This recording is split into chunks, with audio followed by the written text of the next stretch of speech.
Hi guys, welcome back to my channel. എൻ്റെ പേര് നദീം ലത്തീഫ്. ഇന്ന് നമ്മുടെ കൂടെ ഉള്ളത് നിഖിലാണ്. നിഖിലിൻ്റെ കിയ കാരൻസ് ക്ലാവിസ് ഇവിയുടെ വിശേഷങ്ങളാണ് ഇന്നത്തെ വീഡിയോയിൽ ഞാൻ നിങ്ങളായിട്ട് ഷെയർ ചെയ്യാൻ പോകുന്നത്. അപ്പോൾ ജസ്റ്റ് നിഖിലിൻ്റെ ഒരു ഇൻട്രൊഡക്ഷൻ, എന്താണ് ചെയ്യുന്നത് കാര്യങ്ങൾ എന്നൊക്കെ ഉള്ളതൊന്ന് പറയാം. ഞാൻ ബേസിക്കലി ഒരു ബാങ്കറാണ്. ഞാൻ വർക്ക് ചെയ്യുന്നത് സൗത്ത് ഇന്ത്യൻ ബാങ്കിലാണ്. കാക്കനാട് ഇൻഫോ പാർക്കിന് അടുത്തുള്ള സൗത്ത് ഇന്ത്യൻ ബാങ്ക് ഡിജിറ്റൽ വിങ്ങിലാണ് വർക്ക് ചെയ്യുന്നത്. കഴിഞ്ഞൊരു 6 years ആയിട്ട് ഞാൻ അവിടെയാണ് വർക്ക് ചെയ്യുന്നത്. എൻ്റെ വീട് വരുന്നത് പെരുമ്പാവൂരാണ്. പെരുമ്പാവൂർ. സോ നിയർലി എനിക്കൊരു അപ്പ് ആൻഡ് ഡൗൺ ഒരു ദിവസം ഒരു 35 അടുത്ത് 35 കിലോമീറ്റേഴ്സ് ഓട്ടം ഉണ്ട്. One side. One side nearly ഒരു 70 kilometers up and down almost daily running ഉണ്ട്. എങ്ങനെയാണ് ഒരു ഇലക്ട്രിക് വാഹനത്തിലേക്ക് വരാനുള്ള റീസൺ അല്ലെങ്കിൽ അതിലേക്ക് വരാനുള്ള ഇൻസ്പിറേഷൻ? കിയ കാരൻസ് എന്തുകൊണ്ടെന്നുള്ളതിലേക്ക് നമുക്ക് വരാം, ബട്ട് വൈ ഇലക്ട്രിക്? ബേസിക്കലി ഞാൻ കഴിഞ്ഞ ഒരു 8-6 വർഷമായിട്ട് ഇവിടെ തന്നെയാണ് ജോലി ചെയ്യുന്നത്. അപ്പോൾ ഞാൻ മുമ്പ് യൂസ് ചെയ്തുകൊണ്ടിരുന്ന വണ്ടി ഹോണ്ട ജാസ് ആയിരുന്നു. ജാസ് ഒരു 8 വർഷം ഞാൻ ഓടിച്ചിട്ടുണ്ട് ആ വണ്ടി. 1,60,000 kilometers ഞാൻ റൺ ചെയ്തിട്ടുണ്ട്. അപ്പോൾ ഏകദേശം എൻ്റെ ഒരു ദിവസത്തെ യാത്ര എന്ന് പറയുന്നത് ഈ പറയുന്ന 70 kilometers per day. പിന്നെ ഓൾമോസ്റ്റ് ഒരു വീക്കിൽ നമ്മൾ ഓടുന്ന ഒരു നിയർലി ഒരു 500 kilometers അല്ലെങ്കിൽ 450 kilometers. അപ്പോൾ കാൽക്കുലേറ്റ് ചെയ്യുമ്പോൾ നമുക്ക് ഏകദേശം ഊഹിക്കാമല്ലോ നമ്മൾ സ്പെൻഡ് ചെയ്യുന്ന നമ്മുടെ ഫ്യൂവലിൽ വരുന്ന ഒരു കോസ്റ്റ്. ആവറേജ് ഒരു മാസം എത്ര രൂപ ഫ്യൂവല്? നിയർലി 13,000 to 14,000 വരാറുണ്ട്. അപ്പൊ ഓൾമോസ്റ്റ് ഓൾ EV യൂസേഴ്സിനെ പോലെ എക്കണോമി എന്നുള്ളൊരു എക്കണോമി തന്നെയാണ് ഫസ്റ്റ് പ്രയോറിറ്റി എന്നുള്ളത്. വന്നല്ലേ? എടുക്കുന്നത് വരെ ഇതെന്റെ ഫസ്റ്റ് ഇലക്ട്രിക് കാറാണ്. ഞാൻ ആദ്യമായിട്ടാണ് ഇലക്ട്രിക് വാഹനം ഓടിക്കുന്നത്. ഇപ്പൊ എടുത്തതിന് ശേഷം ശരിക്കും അത് മാത്രമാണോ പ്രയോറിറ്റി എന്ന് വെച്ച് കഴിഞ്ഞാൽ അത് മാത്രമല്ല. ഒരു ഇലക്ട്രിക് വാഹനം ഓടിക്കുന്നതിന്റെ സുഖമൊക്കെ അനുഭവിച്ചു കഴിഞ്ഞപ്പോൾ ഒരു നമ്മുടെ ഐസ് മോഡലിലേക്ക് പോകുന്നത് മിക്കവാറും അല്ലെങ്കിൽ നമ്മൾ അത്രത്തോളം ഒരു ഡ്രൈവിംഗ് എന്തൂസിയാസ്റ്റ് ആയിരിക്കണം. എന്നെ സംബന്ധിച്ചിടത്തോളം അത് അങ്ങനെ അല്ലാത്തതുകൊണ്ട് തന്നെ ഇപ്പൊ പ്രയോറിറ്റീസ് ഇപ്പൊ പലതുണ്ട് ഒരു EV എന്നുള്ള നിലയ്ക്ക്. കാരണം പൊതുവെ എല്ലാവരും ഒരു EVയിലോട്ട് വരാനുള്ള റീസൺ എന്ന് പറഞ്ഞു കഴിഞ്ഞാൽ ഈ ഫ്യൂവൽ കോസ്റ്റ് സേവിങ് എന്നുള്ളതാണ്. പക്ഷെ വൺസ് വണ്ടി എടുത്ത് ഒന്ന് ഓടിച്ചൊക്കെ സെറ്റായി കഴിയുമ്പോഴാണ് അവർക്ക് ഇതിന്റെ ആ ഒരു ഇനീഷ്യൽ ടോർക്കും ഇതിന്റെ ഒരു കംഫർട്ട് കാര്യങ്ങളൊക്കെ കിട്ടുക. അപ്പൊ നിഖില് പറഞ്ഞ പോലെ തന്നെ ഇപ്പൊ ഞാനാണെങ്കിലും നമ്മൾ അത്രയും ബുദ്ധിമുട്ട് ഫേസ് ചെയ്താൽ മാത്രമേ ഒരിക്കൽ ഒരു EV ഓണർ വന്നു കഴിഞ്ഞാൽ തിരിച്ചൊരു IC വാഹനത്തിലോട്ട് പോവുള്ളൂ. അല്ലാതെ നമുക്ക് നല്ലൊരു എക്സ്പീരിയൻസ് ആണ് അല്ലെങ്കിൽ ഒരു എബോവ് ആവറേജ് എക്സ്പീരിയൻസ് ആണെങ്കിലും തിരിച്ച് നമുക്ക് IC വാഹനത്തിലോട്ട് പോകുന്നതിനെ കുറിച്ച് ആലോചിക്കാൻ പറ്റില്ല. ശരിയല്ലേ? തീർച്ചയായിട്ടും. അല്ലെങ്കിൽ ഈ പറഞ്ഞ പോലെ നമ്മൾ അങ്ങനെ ഡ്രൈവിംഗ് ആ ഒരു ഗിയർ ഷിഫ്റ്റിങ്ങും അതിന്റെ ഒരു നോയ്സും ആ രീതിയിലുള്ള എൻജോയ്മെന്റ് ഉള്ള കുറച്ച് ആളുകളുണ്ടല്ലോ, അങ്ങനെ ഒരാളായിരിക്കണം.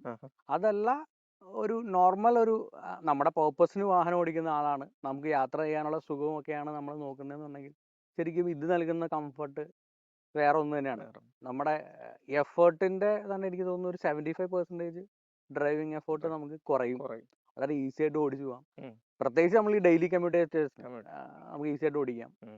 അങ്ങനെയുള്ള ഒരുപാട് ബെനിഫിറ്റ്സ് ഒരു EV നൽകുന്നുണ്ട് ശരിക്കും. ഇനി ഞാൻ മനസ്സിലാക്കിയിടത്തോളം വിൻസറിന്റെ ഗ്രൂപ്പിലൊക്കെ ഉണ്ടായിരുന്നു, വിൻസറിന്റെ ഡിസ്കഷൻ കാര്യങ്ങളിലൊക്കെ ഉണ്ടായിരുന്നു.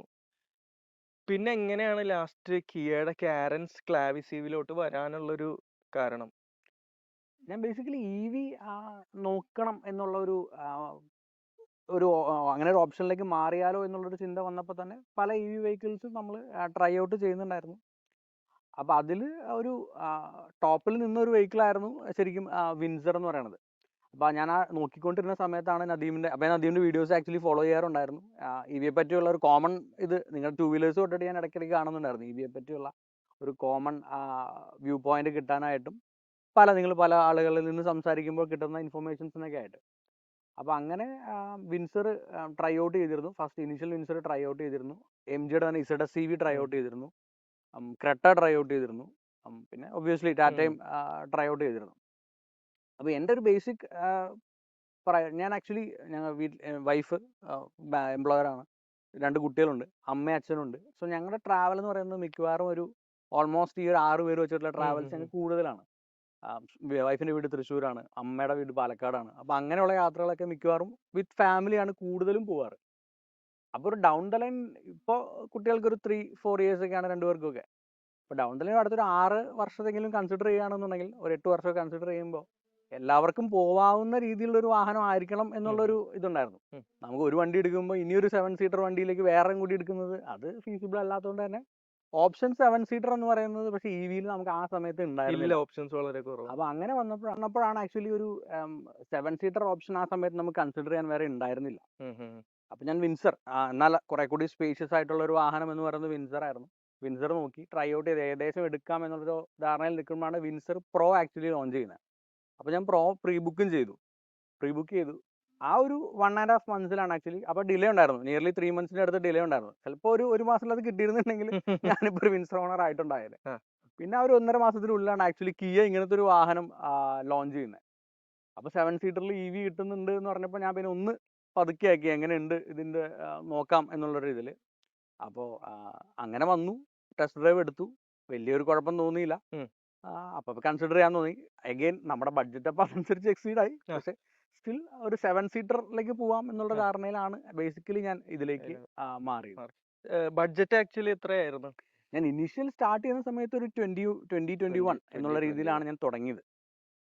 ശരിക്കും നിഖില് പറഞ്ഞ പോലെ നമ്മുടെ നാട്ടിൽ ഒരുപാട് ഇലക്ട്രിക് വാഹനങ്ങൾ മോഡൽ ഉണ്ട് എങ്കിൽ പോലും നമുക്ക് 7 സീറ്റർ EVs എന്ന് പറയുമ്പോൾ ഓപ്ഷൻസ് വളരെ കുറവാണ്. ഇപ്പൊ കിയ കാരൻസ് എടുത്തു കഴിഞ്ഞു കഴിഞ്ഞാൽ പിന്നീട് വരുമ്പോൾ ഞാൻ മനസ്സിലാക്കിയെടുത്തോളം നമ്മൾ പോകുമ്പോഴത്തേക്കും BYDയുടെ E-MAX 7ലേക്കൊക്കെ നമ്മൾ പോകേണ്ടി വരും. അപ്പോൾ നമ്മുടെ ബഡ്ജറ്റ് ഒരുപാട് അങ്ങനെ കഴിഞ്ഞു. അപ്പോൾ ഇപ്പോഴും എനിക്ക് തോന്നുന്നത് ഇന്ത്യയിലുള്ളത് മോസ്റ്റ് അഫോർഡബിൾ ഇലക്ട്രിക് കാർ എന്ന് പറയുന്നത് കിയ കാരൻസ് ക്ലാവിസ് ആണ്.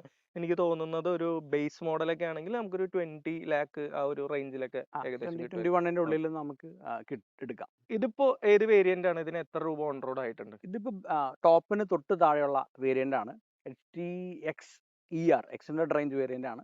ഇത് കമ്പനി ക്ലെയിം ചെയ്യുന്നത് 490 കിലോമീറ്റർ റേഞ്ച് വരുന്ന വേരിയന്റ് ആണ്. ഇത് എനിക്ക് ഓൺ റോഡ് 26 ആണ് 26 ലാക്ക് വന്നത്. ഓൺ റോഡ് അയക്കണം അല്ലേ?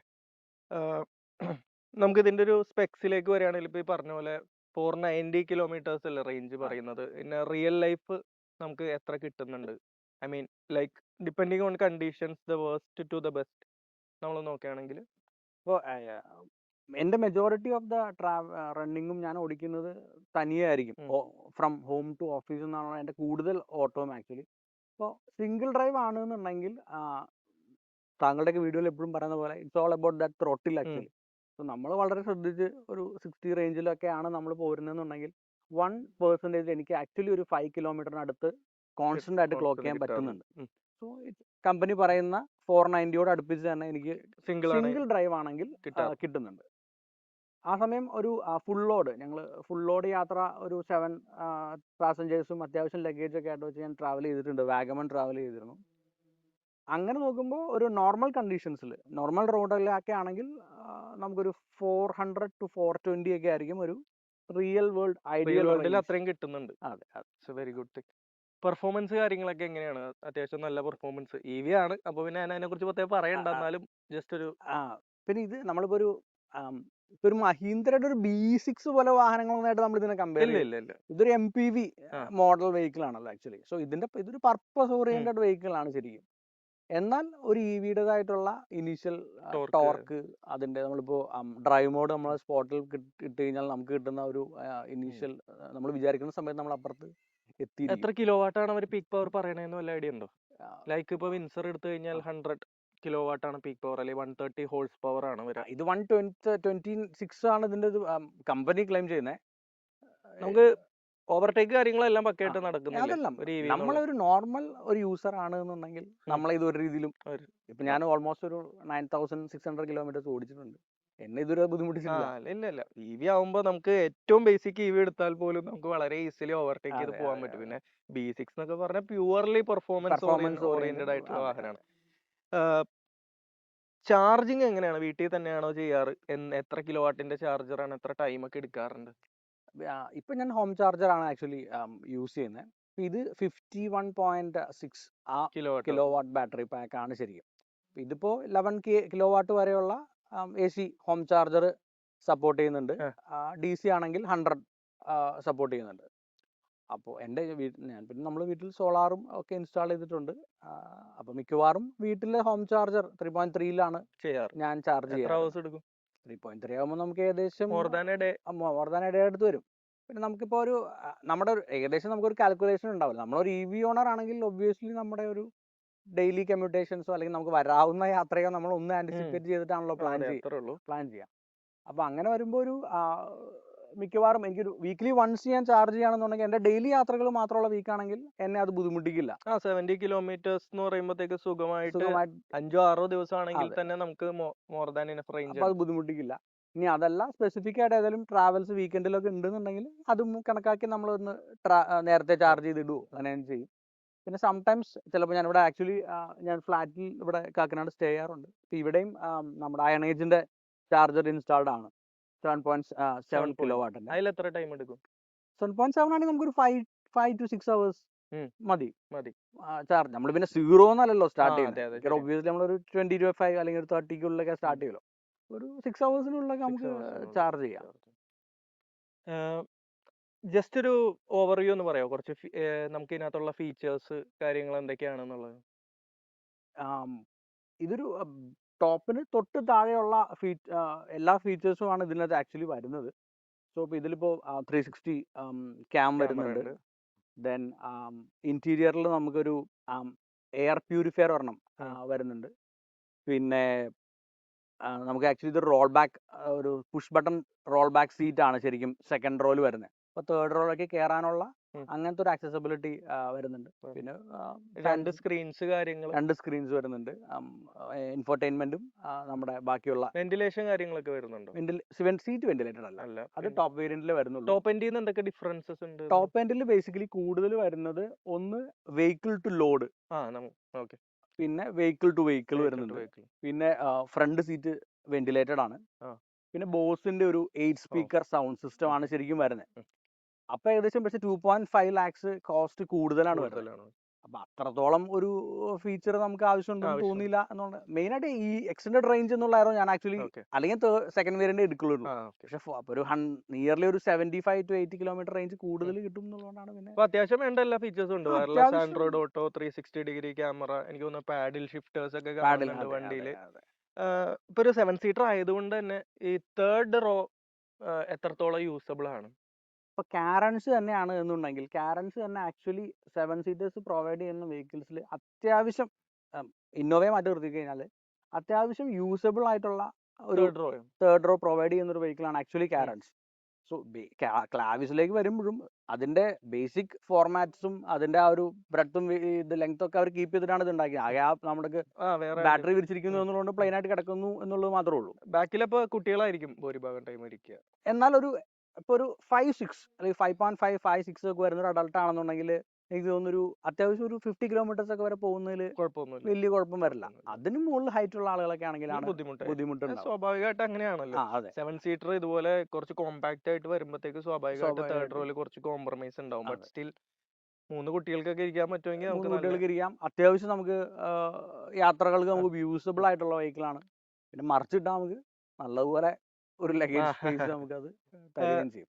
പിന്നെ ഈ 7 സീറ്റർ ഞാൻ പ്രത്യേകം എടുത്ത് ചോദിക്കുന്നതെന്ന് വെച്ച് കഴിഞ്ഞാൽ ഇതിൽ ബോഡി റോള് കാര്യങ്ങളൊക്കെ ഉണ്ടോ? തേർഡ് റോയിൽ ഇരിക്കുമ്പോഴത്തേക്കും എന്തെങ്കിലും മോഷൻ സിക്നെസ് അങ്ങനെ എന്തെങ്കിലുമൊക്കെ? മോഷൻ ഇപ്പൊ ഈ അതിന് കുറച്ചൊക്കെ നമ്മൾ ഈ അകത്തുള്ള എയർ പ്യൂരിഫയർ ആക്ച്വലി ഹെൽപ്പ് ചെയ്യുന്നുണ്ട്.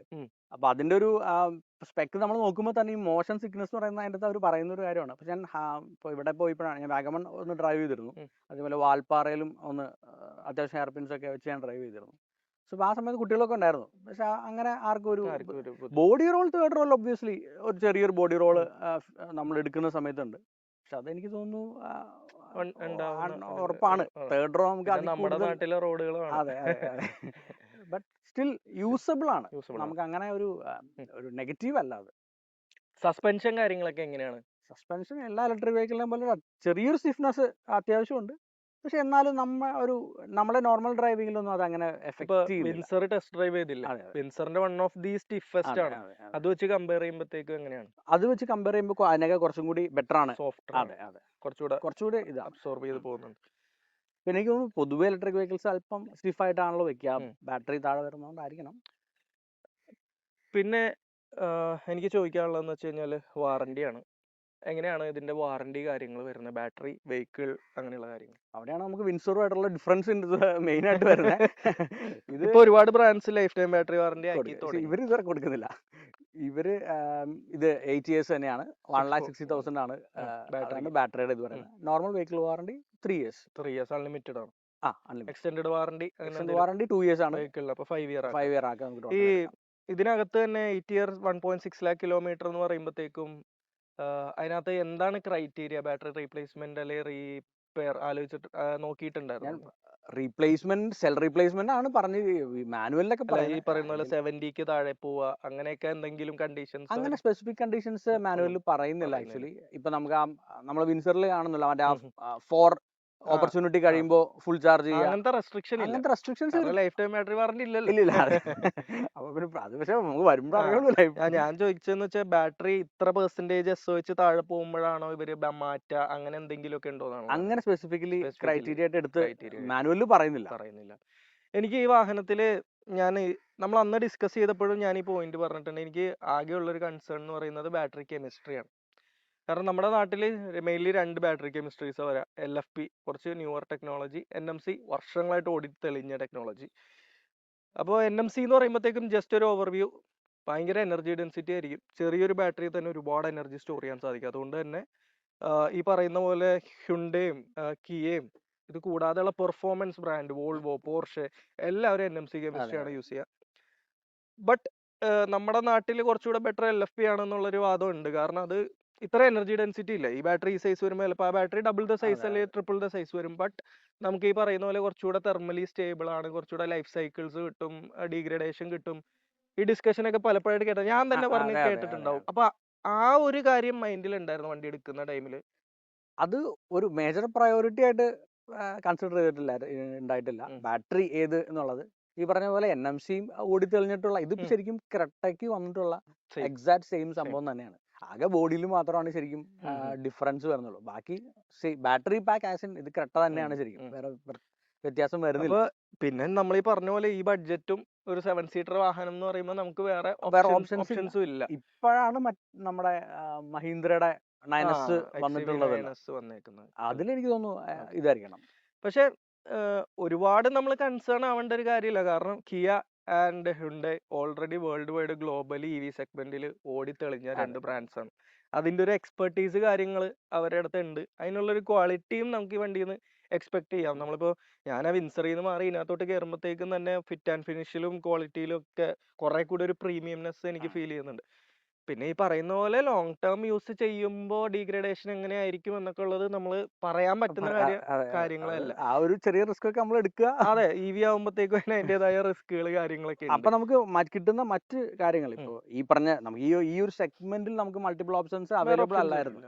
അപ്പൊ കിട്ടാവുന്ന ഓപ്ഷൻ എന്നാൽ ഈ പറഞ്ഞ ഒരു ബ്രാൻഡഡ് വെഹിക്കിൾ ഇപ്പൊ കിയാനാണെങ്കിലും ഇപ്പൊ EV6ഉം EV9 ഒക്കെ യൂസ് ചെയ്യുന്ന ടെക്നോളജി വർഷങ്ങളായിട്ടുള്ള. അതെ, അപ്പൊ അങ്ങനെയൊക്കെ വരുമ്പോൾ നമുക്കൊരു വലിയൊരു തട്ടുകേട് ഉണ്ടാവില്ല വിശ്വാസത്തിൽ അങ്ങോട്ട് പോകും.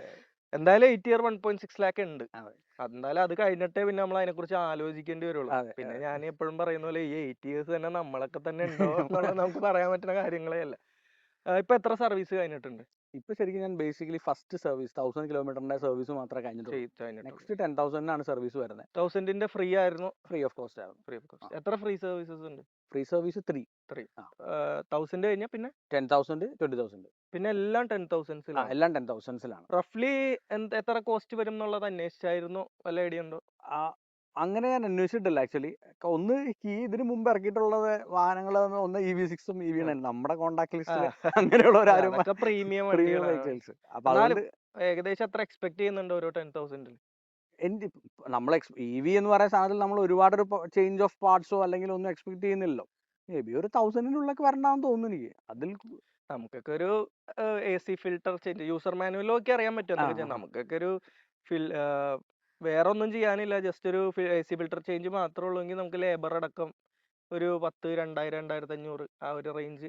അതല്ല ഈ പറയുന്ന പോലെ coolant top, traction oil, filter change അങ്ങനെ എല്ലാം കൂടെ വരുമ്പോഴത്തേക്കും ഞാൻ ലാസ്റ്റ് ചെയ്ത് 6400 ആയിരുന്നു. ബട്ട് അത് ഓരോ 15,000 കിലോമീറ്റേഴ്സിലാണ്. ഓരോ 15-ലാണ് വരുന്നത്. അതൊരു പെർ കിലോമീറ്റർ അണ്ടർ 50 പൈസ നമുക്ക് വരുന്നുള്ളൂ. ഇതിന്റെ നമുക്ക് കുറച്ച് ആളുകൾ കഴിയുമ്പോഴത്തേക്കും 10,000 ചെയ്തതിന് ശേഷം കമന്റിൽ ആഡ് ചെയ്യാം. ഇനി നിഖിലിന് ഇപ്പൊ ഈ വണ്ടി എടുത്തു കഴിഞ്ഞാൽ ഇതിലെ പ്രോസ്, ഈ വണ്ടിയിൽ ഇഷ്ടപ്പെട്ട കാര്യങ്ങൾ അല്ലെങ്കിൽ നല്ലതാണ് എന്ന് തോന്നിയ കാര്യങ്ങൾ എന്തൊക്കെയാണ്? ഇതൊരു 7 സീറ്റർ വെഹിക്കിൾ ആണ്, ആയതുകൊണ്ട് തന്നെ ഇതിന്റെ ലെങ്ത് കുറച്ച് വിഡ്ത്ത് ഇപ്പോൾ 1.8 മീറ്റർ തന്നെ ആക്ച്വലി ഉള്ളൂ. നമ്മുടെ നോർമൽ വിൻസറിനേക്കാൾ കുറവാണ് കുറച്ച് വരുന്നത്. പക്ഷേ ലെങ്ത് ഉണ്ട്. വിൻസറിനേക്കാൾ കുറച്ചും കൂടി കൂടുതൽ. പക്ഷേ ഒരു 7 സീറ്റർ ഓടിക്കുന്ന ഒരു ഫീൽ ആക്ച്വലി ഈ വാഹനം ശരിക്കും നമുക്ക് തരുന്നില്ല. ബൾക്കി ആയിട്ട് അല്ലേ ബൾക്കി ഫീൽ അല്ല ആക്ച്വലി ഈ വാഹനം. കുറച്ച് സ്ലീക്ക് ഡിസൈൻ ആണ്. പിന്നെ നല്ല സ്റ്റിയറിംഗ് കൺട്രോൾ ആണ് ആക്ച്വലി വാഹനത്തിന്റെ. സോ ആ രീതിയിൽ നല്ലൊരു കൺട്രോൾ നമുക്ക് വാഹനത്തിന്റെ മേലിൽ എപ്പോഴും ഉണ്ട്. പിന്നെ അകത്തിരിക്കുന്ന പാസഞ്ചേഴ്സിനാണെങ്കിലും നമ്മൾ വിൻസറിന്റെ അകത്ത് മെയിൻ ആയിട്ട് എനിക്ക് ഫീൽ ചെയ്തിട്ടുള്ള ഈ സസ്പെൻഷനൊക്കെ കൂടുതൽ റോഡ് നോയ്സ് ആയിരുന്നു എനിക്ക് ഡ്രൈവ് road ചെയ്തപ്പോൾ noise. വന്നിട്ടുള്ള മെയിൻ ഒരു കൺസേൺ. ആക്ച്വലി ഇവിയും കൂടി ആവുമ്പോൾ നമ്മൾ വളരെ സൈലന്റ് ആയിട്ട് ഒട്ടും നോയ്സ് വേറെ വണ്ടിക്കകത്തുനിന്ന് നോയ്സ് വരാത്ത കാരണം പുറത്തുനിന്നുള്ള പുറത്തുനിന്നുള്ള നോയ്സ് നമ്മളെ ഭയങ്കരമായിട്ട് എഫക്ട് ചെയ്യുമല്ലോ. ഇപ്പൊ മ്യൂസിക് സിസ്റ്റം ഒക്കെ ഇട്ട് പോകുമ്പോൾ നമ്മൾ അതേ അറിയില്ല. സ്റ്റിൽ നമ്മൾ ഓടിക്കുന്ന സമയത്ത് നമുക്കത് ഫീൽ ചെയ്തിരുന്നു. പക്ഷെ ഇവിടെ വരുമ്പോൾ അതൊക്കെ കുറച്ച് അവർ കൺസിഡർ ചെയ്തിട്ടുണ്ട്. Silent actually. ആണ് ക്യാബിൻ. അത്യാവശ്യം ക്യാബിൻ സൈലന്റ് ആണ്. അപ്പൊ നമുക്ക് ആ ഒരു പ്യുവർ ഇ വി എക്സ്പീരിയൻസിന്റെ ഏറെക്കുറെ അതിനോട് അടുത്തൊക്കെ എത്തുമെന്ന് എനിക്ക് തോന്നുന്നു. സോ അത് ഉണ്ട്. പിന്നെ 360 ക്യാമൊക്കെ നല്ല സപ്പോർട്ട് ഉണ്ട് ആക്ച്വലി. നല്ല രീതിയിൽ അത് നമുക്ക് യൂസ് ചെയ്യാൻ പറ്റും. 7 സീറ്റർ ആകുമ്പോൾ എക്സ്പെഷ്യലി നമുക്ക് ആ ചെറിയ സ്പേസിലേക്ക് നമ്മൾ പാർക്ക് ചെയ്യുമ്പോഴൊക്കെ 360 ക്യാമിന്റെ യൂസേജ് നല്ല രീതിയിൽ വരുന്നുണ്ട്. പിന്നെ ഫാൻസി ആയിട്ട് ഇപ്പോൾ കുട്ടികൾക്കുള്ളത് തന്നെ നമുക്ക് പനോറമിക് സൺറൂഫ് എന്ന് പറയുന്നത് ഏറ്റവും അധികം വണ്ടിയിൽ യൂസ് ചെയ്യുന്ന ഒരു സാധനമാണ്. പിള്ളേരുള്ളതുകൊണ്ട് അവർക്കത് ഭയങ്കര എൻജോയബിൾ ആണ്. പിന്നെ അകത്ത് 1-2 യൂട്ടിലിറ്റി ആയിട്ടുള്ള ഇപ്പോൾ ഒരു ഫുഡ് ട്രേ അതിൻ്റെ അത് വരുന്നുണ്ട്. നമ്മുടെ എടുക്കുമ്പോൾ നമുക്ക് നോക്കുമ്പോൾ കാണാം പാസഞ്ചർ സീറ്റിന്റെ ബാക്കിൽ ഒരു ട്രേ പോലെ ട്രേ വരുന്നുണ്ട്. അപ്പൊ നമ്മൾ ചെറിയ കുട്ടികളൊക്കെ ആയിട്ട് യാത്ര ചെയ്യുന്ന സമയത്ത് അങ്ങനെയുള്ള കുറച്ച് കൺസിഡറേഷൻസ് ഒന്നും വലിയ സംഭവമായിട്ടല്ല. ഒരു ഫാമിലി ആ ഒരു MP ഇപ്പൊ ഇതിന്റെ ശരിക്കും നമ്മൾ ഇ വി എന്ന് പറയുന്നുണ്ട്. ഇപ്പൊ ഇവര് ഇത് ലോഞ്ച് ചെയ്തപ്പോൾ ആക്ച്വലി WE ആണ് ആക്ച്വലി ഇവർ ഇതിന് കൊടുത്തത്. അതിൽ തന്നെ ഇവരുടെ ബ്രാൻഡിങ്ങിൽ തന്നെ ആക്ച്വലി ഒരു ഗ്രൂപ്പ് എന്നുള്ളൊരു ഇതിലാണ് ഇവർ ആക്ച്വലി ഇത് ലോഞ്ച് ചെയ്തിരിക്കുന്നത്. അപ്പൊ അങ്ങനെയുള്ള കുറച്ച് കൺസിഡറേഷൻസ്. പിന്നെ സ്പേഷ്യസ് ആണ്. നമുക്ക് അത്യാവശ്യം ക്യാബിനൊക്കെ നല്ല സ്പേഷ്യസ് ആണ്. സ്റ്റോറേജ് സ്പേസ് ധാരാളം. ഇപ്പൊ എല്ലാ ഇവിക്കും ഉണ്ടാവും. ഇതിലും നല്ല സ്റ്റോറേജ് നമ്മൾ ഈ ഫാമിലിയൊക്കെ ആയിട്ട് യാത്ര ചെയ്യുമ്പോൾ കിട്ടുന്ന ഒരു അഡ്വാൻറ്റേജസ് ആണ് അതൊക്കെ. പിന്നെ ഡ്രൈവിങ്ങും എല്ലാം അത്യാവശ്യം പിന്നെ പറഞ്ഞ പോലെ അത്യാവശ്യം റേഞ്ചും റേഞ്ച് കാര്യങ്ങളെല്ലാം ഉണ്ട് അല്ലേ. പിന്നെ നെഗറ്റീവായിട്ട് ഇതിപ്പോ ഇലക്ട്രിക്കലി അഡ്ജസ്റ്റബിൾ അല്ല ഇതിന്റെ സീറ്റ്സ് ആക്ച്വലി. സീറ്റ്സോ നമ്മളൊരു 26 ഒക്കെ കൊടുക്കുന്ന സമയത്ത് അത് വേണമെങ്കിൽ നമുക്ക് ഓഫർ ചെയ്യാവുന്ന ഒരു ഫീച്ചർ ആയിരുന്നു ശരിക്കും. ഇലക്ട്രിക്കലി അഡ്ജസ്റ്റബിൾ അല്ല സീറ്റ്സ്. ഒരു സീറ്റും ഇലക്ട്രിക്കലി അഡ്ജസ്റ്റബിൾ അല്ല, ഇൻക്ലൂഡിങ് ഡ്രൈവർ സീറ്റ്. പിന്നെ ഇതിനകത്ത് ആൻഡ്രോയിഡ് ഓട്ടോ ഇല്ല ആക്ച്വലി. ഈ കിയ വെഹിക്കിൾസിൽ ആക്ച്വലി അവർ കിയ കണക്ട് എന്ന് പറയുന്ന ഒരു ഫീച്ചർ എടുക്കുന്നതുകൊണ്ട് തന്നെ അവർ ആൻഡ്രോയിഡ് ഓട്ടോ ആക്ച്വലി കൊടുക്കുന്നില്ല. സോ അതുകൊണ്ട് എന്നെ അത് ഒരുപാട് എഫക്ട് ചെയ്യുന്നില്ല. അപ്പൊ കിയ കണക്ട് യൂസ് ചെയ്യുമ്പോൾ നമുക്ക് എല്ലാ ആപ്പ് സപ്പോർട്ട് കാര്യങ്ങൾ അത്യാവശ്യം എല്ലാ ആപ്സും ഇതിനകത്തുണ്ട്. മാപ്സ് ഒക്കെ ആണെങ്കിലും നാവിഗേഷൻ ഒക്കെ ഇൻബിൽഡ് ആയിട്ട് അതിൻ്റെ അകത്ത് വരുന്നുണ്ട്. പിന്നെ നമുക്ക് വയേർഡ് ആയിട്ട് വേണമെങ്കിൽ ആൻഡ്രോയിഡ് യൂസ് ചെയ്യാം. ഓട്ടോ ആൻഡ്രോയിഡ് ഓട്ടോ ഇല്ല, അത് കൊടുക്കുന്നില്ല. പിന്നെ വെന്റിലേഷൻ വേണമെങ്കിൽ ഡ്രൈവർ സീറ്റിൽ കൊടുക്കാമായിരുന്നു. ഈ 26 lakh എന്നൊക്കെ പറയുമ്പോഴത്തേക്കും നമുക്ക് പല വണ്ടികൾ ഇപ്പൊ മഹീന്ദ്ര ഭയങ്കര അഗ്രസീവായിട്ട് ഒരുപാട് ഫീച്ചേഴ്സ് ഉണ്ടെന്ന പോലെ ഇതുപോലെ വേറെ എന്താ മിസ്സിങ്? വെന്റിലേറ്റഡ് സീറ്റ് ഇതെല്ലാം പവേർഡ് അല്ലേ? ഇതെല്ലാം പവേർഡ് ആണ്. വെന്റിലേറ്റഡ് സീറ്റ്, പിന്നെ ഈ പറയുന്ന ഇലക്ട്രിക് അഡ്ജസ്റ്റ്മെന്റ്, അതൊക്കെയാണ് എനിക്ക് മേജർലി മിസ്സിങ്. അതൊക്കെ ഈ ഒരു റേഞ്ചിൽ നമ്മൾ മറ്റു വണ്ടി ഓഫർ ചെയ്യുന്നതുകൊണ്ട് കൊടുക്കാമായിരുന്നു. വണ്ടി കമ്പനിക്ക് ഒഴിവാക്കേണ്ട കാര്യങ്ങളില്ലായിരുന്നു. പിന്നെ അവരുടെ കൺസിഡറേഷൻസ് അങ്ങനെ ഇതുവരെ നമ്മൾ അങ്ങനെ ബുദ്ധിമുട്ടിച്ചിട്ടില്ല. കംപ്ലൈന്റുകൾ ബഗ്ഗുകൾ ഒന്നും അങ്ങനെ ഇതുവരെ ബഗ്ഗുകള് നമ്മുടെ സോഫ്റ്റ്വെയർ ബഗ് ആണെങ്കിലും എനിക്ക് അങ്ങനെ വണ്ടി സ്റ്റാർട്ട് ആവാതിരിക്കുക അല്ലെങ്കിൽ ഇപ്പൊ DC മേജർ ആയിട്ടുള്ള സാധനങ്ങളൊന്നും വന്നിട്ടില്ല. ഇപ്പൊ DC ചാർജ് ചെയ്യുമ്പോൾ ഇതുവരെ എനിക്ക് അങ്ങനെ. പിന്നെ എന്തെങ്കിലും ചെറിയ ബഗ്സോ എന്തെങ്കിലും ഒക്കെ വന്നിട്ടുണ്ടോ?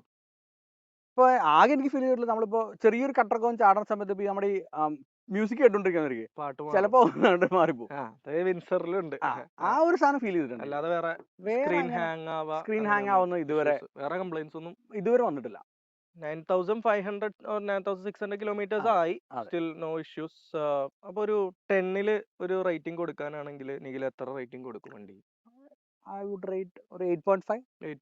1.5 ഈ പറയുന്ന പോലെ മിസ്സിംഗ് ഫീച്ചേഴ്സ് ആണ് ആക്ച്വലി. അത് അഗൈൻ നമ്മൾ ആ ബഡ്ജറ്റ് അല്ലെങ്കിൽ നമ്മൾ കൊടുക്കുന്ന കോസ്റ്റ് അത്യാവശ്യം പ്രീമിയം കോസ്റ്റ് നമ്മൾ പേ ചെയ്യുന്നുണ്ട്. കോമ്പറ്റീറ്റീവ് വാഹനങ്ങളായിട്ട് കമ്പയർ ചെയ്യുന്നത്. പിന്നെ നമ്മൾ ഈ പറയുന്ന പോലെ ബേസ് മോഡലിലേക്ക് കൊണ്ടുപോകും. പക്ഷെ അപ്പത്തേക്ക് റേഞ്ച് ഒക്കെ നമ്മളിപ്പോ എടുക്കുമ്പോ ഒരു 80 കിലോമീറ്റർ EVയെ സംബന്ധിച്ചോളം 80 കിലോമീറ്റർ എന്ന് പറഞ്ഞാൽ ആക്ച്വലി അത് നൽകുന്ന കോൺഫിഡൻസ് ഇത്തിരി കൂടുതലാണ്. അപ്പൊ അതാണ് ആക്ച്വലി ഒരു ആ. ബേസിക് ആയിട്ടുള്ള എടുക്കാം, എക്സ്റ്റൻഡ് റേഞ്ച് എടുക്കാം എന്നുള്ളതിന്റെ കൺസിഡറേഷൻ. അപ്പൊ എല്ലാവരും ചോദിക്കുന്ന പോലെ ഇപ്പൊ ഇത് ഈ റേഞ്ച് ആങ്സൈറ്റിയുടെ കാര്യം പറഞ്ഞുകൊണ്ട് വിവിനെ പറ്റി സംസാരിക്കുമ്പോൾ എല്ലാവരും പറയുന്ന ഒരു കാര്യമാണ് റേഞ്ച് ആങ്സൈറ്റി. ഇനീഷ്യലി എടുത്ത ടൈമിൽ എത്രത്തോളം ഉണ്ടായിരുന്നു, ഇപ്പൊ എന്താണ് തോന്നുന്നത്? ഇപ്പൊ ഇനിഷ്യലി ഞാൻ ഇത് എടുത്തതിന്റെ പിറ്റേ ദിവസമാണ് ഞാൻ ഒരു പാലക്കാട് യാത്ര, അന്ന് ഫാമിലി അമ്മ അച്ഛൻ കുട്ടികളൊക്കെ ഒന്ന് പാലക്കാട് വരും. അന്ന് എനിക്ക് ശരിക്കും പുറത്ത് കാണിച്ചില്ലെങ്കിലും എനിക്ക് നല്ല പേടിയുണ്ടായിരുന്നു ഇത് എങ്ങനെയാണ് ഇത് ബിഹേവ് ചെയ്യാൻ പോകുന്നത് എന്നുള്ളത്. കാരണം അന്ന് ഇപ്പോൾ കമ്പനിയിൽ നിന്ന് ഇറക്കിയപ്പോൾ കിട്ടിയ ഒരു 80% ചാർജിലൊക്കെയാണ് ഞാൻ എടുത്തത്. പിന്നെ ഞാൻ വേറെ അന്ന് ചാർജ് ചെയ്തിട്ടുണ്ടായിരുന്നില്ല. ആ ഒരു ആൻസൈറ്റി അന്നുണ്ടായിരുന്നു ഇത് എങ്ങനെ ബിഹേവ് ചെയ്യും എന്നുള്ളതിന്. പക്ഷെ നമ്മൾ പോയിട്ട് വന്നു. പക്ഷെ ഇപ്പൊ എന്നോട് ചോദിക്കുകയാണെങ്കിൽ ഇപ്പൊ എനിക്കത് നമ്മുടെ ഒരു പാർട്ടായിട്ട് അത് അതെ. മാറിക്കഴിഞ്ഞപ്പോ ഇപ്പൊ നമുക്കത് ഞാൻ ജസ്റ്റ് പ്ലാൻ ചെയ്യണം എന്നുള്ളത് മാത്രമേ ഉള്ളൂ. ഒരു ഇൻസ്റ്റന്റ് ആയിട്ട് നമുക്കിപ്പോ ഒരു ഒന്നും പ്ലാൻ ചെയ്യാതെ ഒരു യാത്ര പോകേണ്ടി വരുമ്പോൾ മാത്രമേ. പിന്നെ കേരളത്തിൽ ഇപ്പൊ അത്യാവശ്യം ഇൻഫ്ര ഒക്കെ ബിൽഡ് ആയിട്ടുണ്ട്. ഇന്ത്യയിലുള്ളതിൽ ഏറ്റവും നല്ല ചാർജിങ് ഇൻഫ്രാസ്ട്രക്ചർ കേരളമാണെന്ന് ഞാൻ പറയും. കാരണം എല്ലായിടത്തും ചാർജിങ് സ്റ്റേഷൻ. അതെ. ഇത് ഭയങ്കര വാലിഡ് ആയിട്ട് ഞാൻ എല്ലാവരോടും പറയുന്ന ഒരു പോയിന്റ് ആണ്. ആളുകളൊക്കെ പറയും, ഓ EV എടുത്തു കഴിഞ്ഞ് കഴിഞ്ഞാൽ ലോങ് പോകാൻ പറ്റില്ലല്ലോ എന്നൊക്കെ പലരും ഈ പറയുന്ന പോലെ ടെൻഷൻ കാര്യങ്ങളൊക്കെ ഉണ്ട്. പക്ഷെ ഞാൻ പറയാറുള്ളതെന്ന് വെച്ചാൽ ആ റേഞ്ച് ആങ്സൈറ്റി എന്ന് പറഞ്ഞാൽ മാക്സിമം ഒരു 1 മന്ത് ഉണ്ടാവും. അത്രേ ഉള്ളൂ. വൺസ് നമ്മൾ ഇപ്പൊ ഇതായാലും ഇലക്ട്രിക് സ്കൂട്ടർ ആയാലും നമ്മളൊന്ന് എടുത്ത് വൺസ് നമ്മളൊന്ന് ഗെറ്റ് യൂസ്ഡ് ആയി കഴിഞ്ഞ് കഴിഞ്ഞാൽ നമുക്കറിയാം എന്റെ വണ്ടി ഇത്ര ചാർജിൽ ഇത്ര കിലോമീറ്റർ വരെ പോകും. ഇപ്പൊ റേഞ്ച് ആങ്സൈറ്റി ഉണ്ടോ? ഇപ്പൊ എനിക്ക് അതില്ല. ഇല്ല. നമ്മൾ അതുകൊണ്ട് യൂസ്ഡ് ആയി കഴിഞ്ഞു. പിന്നെ നമുക്കറിയാം ഇതിപ്പോ എങ്ങനെയാണ് പോകാൻ പോകുന്നത് എന്നുള്ളത്, പിന്നെ ഇത് എങ്ങനെ ബാറ്ററി കൺസ്യൂം ചെയ്യുന്നുള്ളത്. AC നമ്മൾ ഫുള്ള് എല്ലായിടത്തും നമ്മൾ ഓൺ ആക്കി വെച്ചിട്ട് നമ്മൾ 5 7 ഫാൻ സ്പീഡ് കൂട്ടിയിട്ട് അതെങ്ങനെ അപ്പോൾ ബാറ്ററി വരും. ആ ഒരു നമുക്ക് തന്നെ കുറെ ഉപയോഗിച്ച് നമ്മൾ തന്നെ കുറച്ചും കൂടി റിഫൈൻഡ് ആവുമല്ലോ. ഓടിക്കുന്നതിൽ നമ്മൾ അത്യാവശ്യം ജെന്റലി ഓടിക്കുകയാണെന്നുണ്ടെങ്കിൽ എനിക്ക് തോന്നുന്നത് EV വലിയൊരു ആ പറയുന്നതിൽ നിന്ന് വലിയ വ്യത്യാസം വരില്ലായിരിക്കും. അല്ലെങ്കിൽ നമ്മൾ അങ്ങനെ അങ്ങോട്ട് ഒന്നും ശ്രദ്ധിക്കാതെ അങ്ങ് അടിച്ചു മിനിച്ച് അങ്ങോട്ട് പോകണം. അങ്ങനെയുള്ളവർക്കാണ് സത്യം പറഞ്ഞു കഴിഞ്ഞാൽ ഇതുപോലുള്ള ഈ പറയുന്ന കാര്യങ്ങൾ വരാം. അപ്പൊ എന്തായാലും 10ൽ 8.5 വന്നുകൊണ്ട് സ്വാഭാവികമായിട്ട് റെക്കമെൻഡ് ചെയ്യുമോ എന്നുള്ളത് ഞാൻ ചോദിക്കേണ്ട ആവശ്യമേ ഇല്ല. ബട്ട് എന്ത് ടൈപ്പ് ഓഫ് കസ്റ്റമർ അല്ലെങ്കിൽ ഏത് സെഗ്മെന്റിലുള്ള കസ്റ്റമർ ആണ് ശരിക്കും കാരൻസ് ക്ലാവിസ് EV നോക്കേണ്ടത്? ഇപ്പൊ ഒരാളൊരു വാഹനം എടുക്കുമ്പോൾ ആക്ച്വലി അത് അയാളുടെ പർപ്പസ് എന്താണ് എന്ന് പൂർണ്ണമായിട്ട് മനസ്സിലാക്കിയിട്ട് വേണം അതിലെടുക്കാനായിട്ട്.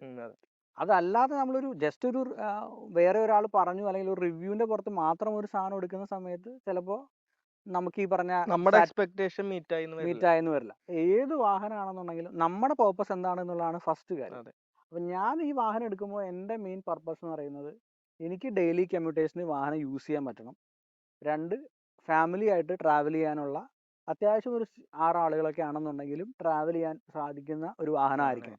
അതായിരുന്നു എൻ്റെ ബേസിക് ആയിട്ടുള്ള. പ്ലസ് EV ആയിരിക്കണം, അത്യാവശ്യം റേഞ്ചും വേണം. അപ്പൊ ആ ഒരു കൺസിഡറേഷൻ ഉള്ള ആളാണെന്നുണ്ടെങ്കിൽ ഇതൊരു നമ്മൾ ആദ്യം പറഞ്ഞ പോലെ തന്നെ ഇതൊരു ഡ്രൈവിംഗ് എന്തൂസിയാസ്റ്റിന്റെ വണ്ടിയാണോ എന്ന് ചോദിച്ചാൽ അല്ലാന്ന് ഞാൻ പറയുള്ളൂ. ഒരു യൂട്ടിലിറ്റി ആണ്. ഒരു വളരെ നോർമൽ ആയിട്ട് വാഹനം ഓടിക്കുന്ന ആളാണ് എന്നുണ്ടെങ്കിൽ, പർപ്പസ് ഓറിയന്റഡ് ആയിട്ട് ഓടിക്കുന്ന ആളാണെന്നുണ്ടെങ്കിൽ ഇത് നിങ്ങൾ തീർച്ചയായിട്ടും സാറ്റിസ്ഫൈ ചെയ്യും. എന്താണ് ഫ്യൂച്ചർ പ്ലാൻസ്? ഇപ്പൊ നമ്മൾ EVനെ പറ്റി പറയുമ്പോൾ എപ്പോഴും നമ്മൾ പറയാറുള്ളതാണ് EV റീസെയിൽ വാല്യൂ കുറവാണ്. അത് ആളുകൾ സ്കെപ്റ്റിക്കൽ ആയതുകൊണ്ടാണ് ഈ ബാറ്ററി എന്നൊക്കെ പറയുന്നത്. പക്ഷെ നമ്മൾ പറയാറുണ്ട് വാങ്ങിച്ച മാക്സിമം ഓടിക്കുക, മുതലാക്കുക, കിട്ടുന്ന വിലക്ക് കൊടുക്കുക. എന്താ പ്ലാൻസ്? ഇപ്പൊ നമ്മളിപ്പോ ആക്ച്വലി ഇതേ സ്പെക്കുള്ള ഇവരുടെ തന്നെ ഓട്ടോമാറ്റിക് വാഹനം, ഓട്ടോമാറ്റിക് ഇതേ ഫീച്ചേഴ്സ് വരുന്ന ഓട്ടോമാറ്റിക് വാഹനം നമ്മൾ കൺസിഡർ ചെയ്യുകയാണെങ്കിൽ നിയർലി നമുക്കൊരു ഓൺ റോഡ് വരുമ്പോൾ 22.5 23 അടുത്തൊക്കെ വരെയായിരിക്കും. അപ്പൊ നമ്മൾ ഈ കൊടുക്കുന്ന 3 lakhs ആണ് ആക്ച്വലി നമ്മൾ ഈ പേ ചെയ്യുന്ന പ്രീമിയം എന്ന് പറയുന്നത്. അപ്പൊ again നമുക്ക് EV എടുത്തിട്ട് വീട്ടിലിടാനാണെങ്കിൽ EV എടുക്കേണ്ട ആവശ്യമില്ല. സോ നമുക്കൊരു കാൽക്കുലേഷൻ നമുക്ക് മന്ത്ലി ഏകദേശം ഒരു 1500 കിലോമീറ്ററോ ഒരു 1000+ ഒക്കെ വരുന്ന ഒരാളാണെന്നുണ്ടെങ്കിലാണ് ശരിക്കും EV കുറച്ചും കൂടി യൂസ്ഫുൾ. എനിക്ക് ഏകദേശം ഒരു 1500 to 2000 ഉള്ളിൽ ഇത് ഇപ്പം ഞാനിപ്പോൾ 4 months കഴിഞ്ഞിട്ടേ ഉള്ളൂ. എനിക്കിപ്പോൾ തന്നെ 9000 വേണ്ട, ഏകദേശം 2000 കിലോമീറ്റർ അടുത്താണ് എൻ്റെ ഒരു ഓട്ടം. അപ്പോൾ അങ്ങനെ നമ്മൾ കാൽക്കുലേറ്റ് ചെയ്യുമ്പോൾ ഇപ്പോൾ പഴയ എൻ്റെ ജാസ് ആണെങ്കിലും ഞാൻ 8 വർഷത്തിൽ ഏകദേശം 1,60,000 കിലോമീറ്റർ ഓടിച്ചു. അപ്പോൾ 20,000 20,000 നമ്മളൊരു 15 വെച്ചിട്ട് നമ്മൾക്ക് കാൽക്കുലേറ്റ് ചെയ്താൽ ഏകദേശം ഒരു 1.3 lakhs അടുത്ത് നമ്മൾ പെർ ഇയറിൽ എന്തായാലും നമ്മൾ പെട്രോൾ അടിക്കുന്നുണ്ട്. അപ്പോൾ ഒരു 2.5 yearsന്റെ ഉള്ളിൽ ശരിക്കും നമുക്ക് ഈ പറയുന്ന അഡീഷണൽ നമ്മൾ കൊടുക്കുന്ന പ്രീമിയം ആക്ച്വലി നമുക്ക് ഇതിൽ നിന്ന് റീകൂപ്പ് ചെയ്യാൻ പറ്റും. പിന്നെ വീട്ടിൽ സോളാറൊക്കെ ഉണ്ടെന്നുണ്ടെങ്കിൽ free almost of cost run ചെയ്യാം സീറോ അല്ലേ? കോസ്റ്റിൽ ഓടാം. ഓടാം. അതാണ് അതിന്റെ ഒരു EV എന്ന് പറയുമ്പോൾ അതിന്റെ ഒരു ബ്യൂട്ടി എന്ന് പറഞ്ഞാൽ സോളാർ ഉണ്ടെങ്കിൽ പിന്നെ നമുക്ക് ഫ്യൂവൽ കോസ്റ്റ് എന്ന് പറയുന്ന സാധനത്തെ കുറിച്ചേ ടെൻഷൻ ഇല്ല, ചിന്തിക്കണ്ട. ഫ്രീഡം ആണ്. ഇപ്പം ഞാൻ 5 കിലോ വാട്ടാണ് ഉം, വീട്ടിൽ സെറ്റ് ചെയ്തേക്കുന്നത്. ഉം, അപ്പോൾ എനിക്ക് ഏകദേശം ഒരു ചാർജിങ്ങും എല്ലാം കഴിഞ്ഞിട്ടും എനിക്കൊരു 50 യൂണിറ്റ് 100 യൂണിറ്റ് എടുത്ത് ഞാൻ അഡീഷണലി നമുക്ക് അതിപ്പോൾ ഇപ്പം ഈ മെയ് ഫെബ് മാർച്ച് മെയ് ഒക്കെ ആകുമ്പോൾ ചിലപ്പോൾ അത് ജസ്റ്റ് എ സിയുടെ യൂസേജ് വരുമ്പോൾ, പക്ഷേ അല്ലെങ്കിൽ ഒരു 50 യൂണിറ്റ് എടുത്തേക്ക് നമുക്ക് അഡീഷണൽ കൂടുതൽ നമുക്ക് ഉണ്ട്. അപ്പോൾ അങ്ങനെ വരുമ്പോൾ ആ ഒരു ബെനിഫിറ്റ് ഉണ്ട്. പിന്നെ നമ്മൾ പറഞ്ഞ പോലെ ആ ടാഞ്ചിബിൾ ആയിട്ടുള്ള കുറേ കാര്യങ്ങൾക്ക് പുറമെ ഒരു യൂസർ എക്സ്പീരിയൻസിൽ നമുക്കിത് കിട്ടുന്ന ഒരു കുറേ സുഖങ്ങൾ നമുക്ക് ആക്ച്വലി വേറെ ഉണ്ട്. അത് നമുക്കിങ്ങനെ എന്താണ് എക്കണോമിക്കൽ എക്സൽ ഇട്ട് കൂട്ടാൻ പറ്റില്ല. ഉം. പക്ഷെ അത് ശരിക്കും അതും കൂടി എടുക്കണം ശരിക്കും ഒരു EV നമ്മൾ വാല്യൂ ചെയ്യുമ്പോൾ എന്നാണ് എനിക്ക് തോന്നുന്നത്. കുറേ കാര്യങ്ങൾ നമ്മൾ ഫ്യൂച്ചർ പ്ലാൻസ് ഇതിപ്പോൾ എന്തായാലും ഒരു 8 എന്തായാലും വർഷം ഒരു 8 ഇയേഴ്സ് മിനിമം 8 യൂസ് ഇയേഴ്സ് ചെയ്യാം. മിനിമം യൂസ് ചെയ്യുക എന്നുള്ളതാണ്. ബാക്കി നമുക്കിപ്പോൾ റീസെയിലിനെ പറ്റിയൊക്കെ നമുക്ക് അധികം അറിയില്ല, എങ്ങനെയാണ് അത് വരാൻ പോകുന്നത് എന്നുള്ളത്. പുതിയ ടെക്കിന് മാറുമോ എന്തായാലും ഫ്യൂച്ചറിൽ ഒരു EV പ്ലസ് പെട്രോൾ പ്ലസ് ആ ഒരു ഹൈബ്രിഡ് ആ ഒരു കോമ്പിനേഷൻ ആയിരിക്കും എന്തായാലും മാർക്കറ്റ് വരാൻ പോകുന്നത്. ഒരു നിയർലി ഒരു 40% വെഹിക്കിൾസ് എന്തായാലും ഇന്ത്യൻ റോഡ്സിൽ EV തന്നെ ആയിട്ട് EV വരും. ഓൾറെഡി EVയുടെ തരംഗമാണ് കണ്ടുകൊണ്ടിരിക്കുക. അപ്പൊ യൂസ് ചെയ്തിട്ട് ആ ടൈമിൽ നോക്കാം അതെ അതെ. മൈൻഡ് സെറ്റ് ആണ്. ഇപ്പം മാക്സിമം നമുക്ക് നമ്മുടെ യാത്ര എന്ന് വെച്ച് കഴിഞ്ഞാൽ ഇപ്പോൾ ഓടിക്കാനായിട്ട് ഓടിക്കുന്നില്ല. എൻ്റെ നോർമലി നമ്മൾ ഓടിക്കൊണ്ടിരിക്കുന്ന ഓട്ടങ്ങൾ തന്നെയുള്ളൂ. അപ്പം എനിക്കിപ്പോൾ ഈ പറഞ്ഞ 4-5 മാസം ഉപയോഗിച്ചിട്ട് എൻ്റെ പോക്കറ്റിൽ സേവിങ്സും വരുന്നുണ്ട്, നമുക്ക് കുറെ കൂടി കംഫർട്ടബിൾ ആയിട്ടുള്ള റൈഡും തരുന്നുണ്ട്. കാരണം പൊതുവെ ഈ EV എന്ന് പറയുമ്പോൾ ആളുകൾ സ്കെപ്റ്റിക്കലാണ്. പലരും ഒരു EV എന്താണെന്ന് എക്സ്പീരിയൻസ് ചെയ്യാത്ത ആളുകളാണ് EVനെ പറ്റിയിട്ട് കുറ്റം പറയാ, അല്ലെങ്കിൽ സോഷ്യൽ മീഡിയയിൽ വന്ന് കമന്റ് ഇടാം.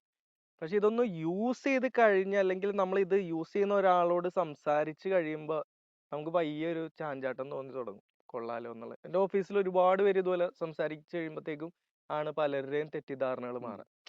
എല്ലാവരും സ്ഥിരം പറയുന്ന ഒരു ചോദ്യമാണ്, റീസെന്റ് കൂടെ ഓഫീസിൽ ഒരു പയ്യൻ എൻ്റെ അടുത്ത് ചോദിച്ചാൽ, ചേട്ടാ വാറണ്ടി കഴിഞ്ഞ് കഴിഞ്ഞാൽ ബാറ്ററി മാറണ്ടേ, മാറാൻ ലക്ഷങ്ങൾ വരില്ലേ? അങ്ങനെ ഉള്ളതിനോട് നിഖിലിന്റെ റെസ്പോൺസ് എന്താണ്, അല്ലെങ്കിൽ എന്താണ് അങ്ങനെ ഒരാൾ ചോദിച്ചാൽ എന്തായിരിക്കും? ഞാനിപ്പോൾ EV പ്ലാൻ ചെയ്തപ്പോൾ തൊട്ട് ഞാൻ ആക്ച്വലി ഒരു 2-3 മാസമെങ്കിലും ഞാനൊരു എൻ്റെതായിട്ടുള്ള ഒരു റിസർച്ച് ഞാൻ ചെയ്തിട്ടുണ്ട്. നദീമിൻ്റെ വീഡിയോസ് ഞാൻ ഫോളോ ചെയ്യണം. നിങ്ങളൊന്നും ഒട്ടും ഷുഗർ കോട്ടിംഗ് ഉള്ള ആളല്ലല്ലോ, ഉള്ള കാര്യങ്ങൾ തുറന്ന് എക്സ്പീരിയൻസ് ഷെയർ ചെയ്യുന്ന അങ്ങനത്തെ വീഡിയോസ് നമ്മൾ കേൾക്കുമ്പോഴോ അല്ലെങ്കിൽ അങ്ങനത്തെ ആളുകളോട് നമ്മൾ സംസാരിക്കുമ്പോഴോ എല്ലാം ഈ പറയുന്ന ആ ഒരു അത്രയും സ്കെപ്റ്റിക്കൽ ആവേണ്ട ആവശ്യം ശരിക്കും പറഞ്ഞാൽ ഇല്ല. നമ്മുടെ മൈൻഡിൽ ഒരു പ്ലാൻ ഉണ്ടാവുക എന്നുള്ളത് മാത്രമേ ഉള്ളൂ. യാത്രകളെ പറ്റിയുള്ള ഒരു പ്ലാൻ ഉണ്ടാവുക. നിങ്ങൾക്ക് അത്യാവശ്യം കേരളത്തിൽ വാഹനം അങ്ങോട്ടും ഇങ്ങോട്ടും ഓടിക്കുന്ന ആളാണെന്നുണ്ടെങ്കിൽ നിങ്ങളെ ഒരു തരത്തിലും ഇത് ഓടിക്കാൻ പോകുന്നില്ല. അത്യാവശ്യം ഇപ്പം ചാർജിങ് ഇൻഫ്ര എല്ലായിടത്തും വരുന്നുണ്ട്. എനിക്ക് തോന്നുന്നു ഇപ്പോൾ സെൻട്രൽ ഗവൺമെന്റിന്റെ തന്നെ പുതിയ എന്തൊക്കെയോ സ്കീം പ്രകാരം ഒരുപാട് ഓഫറിങ്സ് വരുന്നുണ്ട്. സോ ഇപ്പോൾ EV ഒബ്വിയസ്ലി ഫ്യൂച്ചർ തന്നെയാണ്. അങ്ങനെ ടെൻഷൻ അടിക്കേണ്ട ഒരു ആവശ്യം ഒരു EV പ്ലാൻ ചെയ്യുന്ന ആളെ സംബന്ധിച്ചിടത്തോളം ഇല്ല. അതെ, അങ്ങനെ ടെൻഷൻ ഉള്ളവരാണെങ്കിൽ സത്യം പറഞ്ഞു കഴിഞ്ഞാൽ ഒരു EVയിലോട്ട് വരണ്ട. EV എന്ന് പറഞ്ഞു കഴിഞ്ഞാൽ കമ്പാരിറ്റീവ്ലി ഇന്ത്യയിൽ വളരെ ന്യൂവർ ടെക്നോളജി എന്ന് പറയാം. ബട്ട് ഈ പറയുന്ന പോലെ കൊറിയ, ജപ്പാൻ അല്ലെങ്കിൽ ചൈനയാണ് എസ്പെഷ്യലി എടുത്തു പറയേണ്ടത്. അവിടെയൊക്കെ വർഷങ്ങൾക്ക് മുമ്പേ ഇലക്ട്രിക് വാഹനങ്ങൾ ആണ് മെയിൻ ആയിട്ട് ആളുകൾ യൂസ് ചെയ്തുകൊണ്ടിരിക്കുക.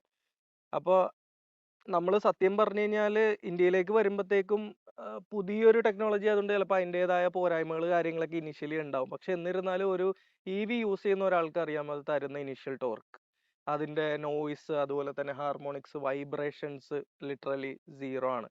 പിന്നെ ഏറ്റവും വലുതെന്ന് പറഞ്ഞാൽ സോളാറൊക്കെ ഉണ്ടെങ്കിൽ ഫ്രീ ഓഫ് കോസ്റ്റ് ആണ് നമ്മൾ ഓടുക. ഇതൊക്കെ നമ്മൾ എക്സ്പീരിയൻസ് ചെയ്താലാണ് നമുക്കിത് മനസ്സിലാവുള്ളൂ. ആദ്യം നമ്മൾ ഈ പറയുന്ന പോലെ പല കാര്യങ്ങൾ പറഞ്ഞാലോ, അല്ലെങ്കിൽ ബാറ്ററി വാറണ്ടി. ഇപ്പൊ ഞാൻ കഴിഞ്ഞ ദിവസം ഇട്ട വീഡിയോ ഒരു എയ്തർ 1.5 lakh കിലോമീറ്റേഴ്സ് ഓടിയ ഒരു വീഡിയോ. ആ വീഡിയോയിൽ ഞാൻ പറഞ്ഞ പോയിന്റ് എന്ന് വെച്ചാൽ എനിക്കൊരു കാര്യം പ്രൂവ് ചെയ്യണമായിരുന്നു, ദാറ്റ് വാറണ്ടി കഴിഞ്ഞ ബാറ്ററി കംപ്ലൈന്റ് ആകും എന്നൊരു അതൊരു തെറ്റിദ്ധാരണ മാത്രമാണ്.